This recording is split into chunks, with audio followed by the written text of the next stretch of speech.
not even top 100 and never been on the streak. People are probably Oh, this is the guy I disconnected against last time.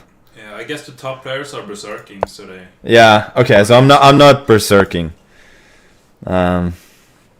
As I used to say in the old days, I'm not a caveman. Obviously, I've somewhat liberated my stance on berserking, but still, yeah. Today I'm a staunch non-berserker.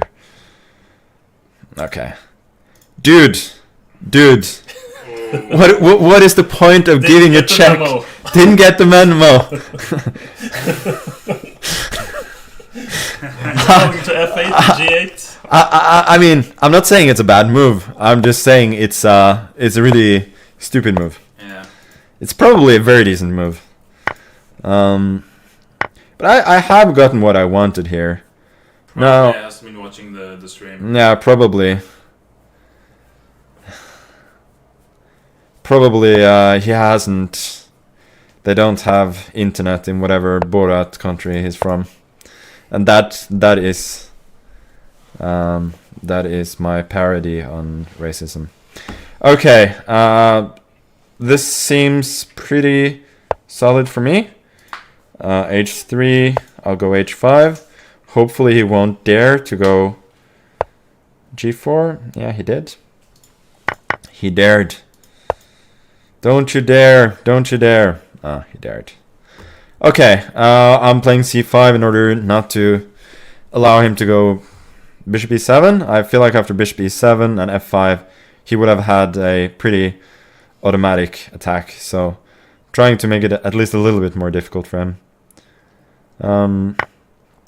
Obviously, in such situations, now he does get F5. But I feel like it's maybe a little bit less dangerous now.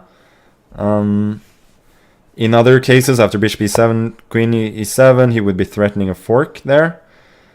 Okay, Queen E4.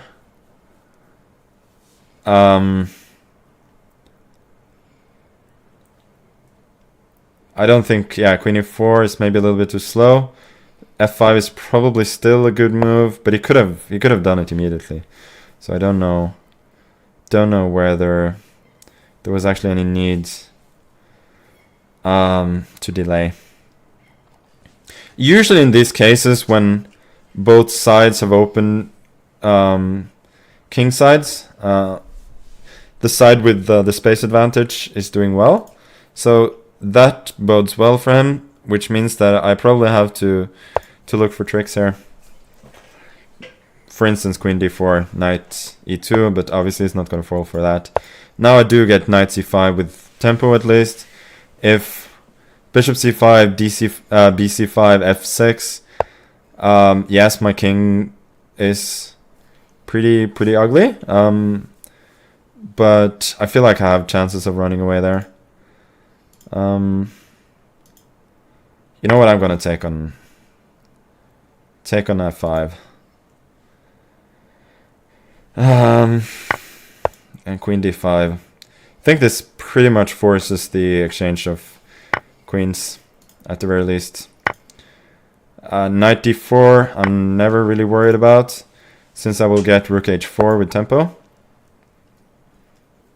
And I feel like I'm probably taking over here.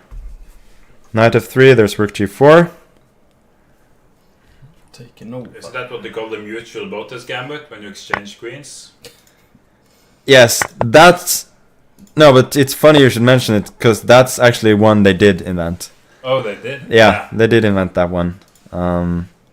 So you're absolutely right. Okay. So we will, just for the hell of it, we will run. This is approximately what I did against Dominguez in the one of the tour Champions Tour tournaments. And to be fair, it should be mentioned that I could have been mated in that game, but I did get away with it. So I sort of suspect that I will get away with it again. At least I'm hoping so.